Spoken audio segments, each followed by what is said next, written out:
अस्सलाम वालेकुम guys. Today's topic is bond line diagram, जो कि बहुत ही ज़्यादा इंपॉर्टेंट है एंट्री टेस्ट के हवाले से भी, एफएससी के भी के हवाले से भी, क्योंकि एंट्री टेस्ट में अगर एमसीक्यूज़ कम्प्लेक्स बनते हैं तो वो बॉन्ड लाइन यूज़ करते हैं, फिर स्टूडेंट्स के लिए मसला होता है। तो इसको समझना मैंने लाजमी समझा, क्योंकि अभी जो भी मैं ऑर्गेनिक केमिस्ट्री की वीडियोज़ या अपलोड करूँगा या लेक्चर समझाऊँगा तो उसमें मैं बॉन्ड लाइन डायग्राम यूज़ करूँगा, इस वजह से ताकि आपको फिर इसमें मसला ना हो। फॉर एग्ज़ाम्पल, अगर एक ये 5 कार्बन वाला स्ट्रक्चर है तो इसके साथ ये हाइड्रोजन लगे होंगे, इसी तरह hydrogen hydrogen hydrogen hydrogen hydrogen hydrogen hydrogen hydrogen hydrogen.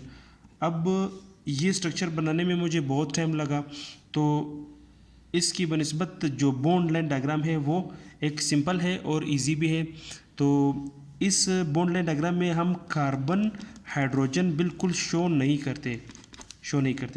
ये वाला कार्बन, ये वाला कार्बन, फिर ये दूसरा कार्बन, फिर ये तीसरा, चौथा, पांचवा, यानी ये एक जिग जैग मैनर में ये एक लाइन्स हम बनाएंगे। इसी तरह इसका जो कंडेंस फार्मूला है ये तो इजी है, आप देख लीजिएगा। मैं फ़िलहाल ना उसमें नेमिंग बता रहा हूँ आपको, ना कुछ, सिर्फ बॉन्ड लाइन डायग्राम ही समझाऊंगा। अगर ये एक स्ट्रक्चर है, हाइड्रोजन हाइड्रोजन हाइड्रोजन, फिर यहाँ पर एक हाइड्रोजन होगा, यहाँ पर एक हाइड्रोजन होगा, यहाँ पर एक। अब इसको अगर शो करें, यानी इसमें फिर डबल बॉन्ड, ये प्रोपीन है तो प्रोपीन का डबल बॉन्ड फिर इस तरह शो होगा। इसी तरह इस स्ट्रक्चर को अगर हम देख ले, हाइड्रोजन और हाइड्रोजन हाइड्रोजन, ये हाइड्रोजन में अगर पूरे कर लो तो ये स्ट्रक्चर इस तरह होगा।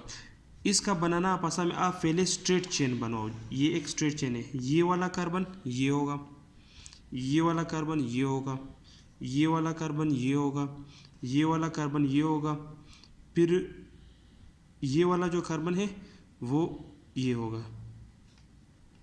एक मिनट में इसका कार्बन ये ड्रा करता हूँ, इसका डबल बॉन्ड है, ये उसका कार्बन है। तो फिर आप उसमें जो ब्रांचिंग है वो बनाते जाओ। इस कार्बन पे एक ब्रांच, अगर ये कार्बन ये है, दूसरे कार्बन पे आ जाए, दूसरे कार्बन पे एक ब्रांच, ये वाला जो कार्बन है ये एक ब्रांच के तौर पर है, तो ये ब्रांच आप नीचे लगाओ। अगर ये ब्रांच ऊपर होता तो फिर आप ऊपर बना देते। ये कार्बन पे सिंपल है, इस कार्बन पे एक कार्बोनिल ग्रुप अटैच है, वो मैंने बना दिया। और जो हाइड्रोजन है वो बिल्कुल हमने शो नहीं करने, ये वाला नहीं, सॉरी।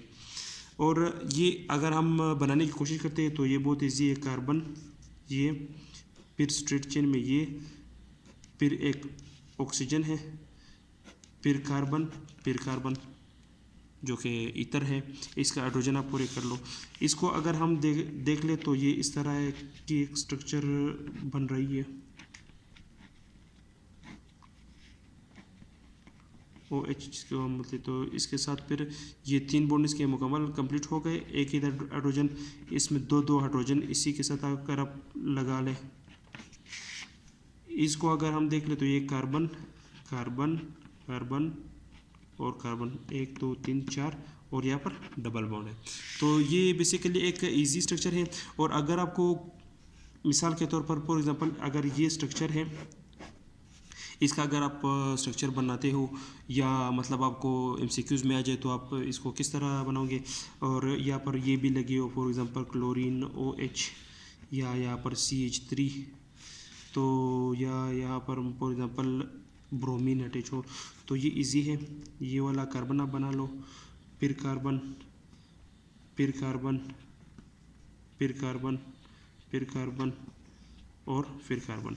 इस कार्बन पे आ जाए, कोई ब्रांचिंग नहीं, दूसरे कार्बन पे आ जाए, क्लोरीन ऊपर लगा हुआ है तो यहाँ पर आप क्लोरीन लगा लो। यहाँ पर OH तो नीचे OH लगा लो। यहाँ पर CH3 है तो आप CH3 लगा लो। यहाँ पर फिर कुछ नहीं है, फिर यहाँ पर ब्रोमीन है तो आप ब्रोमीन लगाओ, फिर हाइड्रोजन आप वैलेंसी पूरी कर दो। तो ये एक इजी टॉपिक है और इसको आप अच्छी तरह से समझें ताकि फिर आगे आपको कोई मसला ना रहे।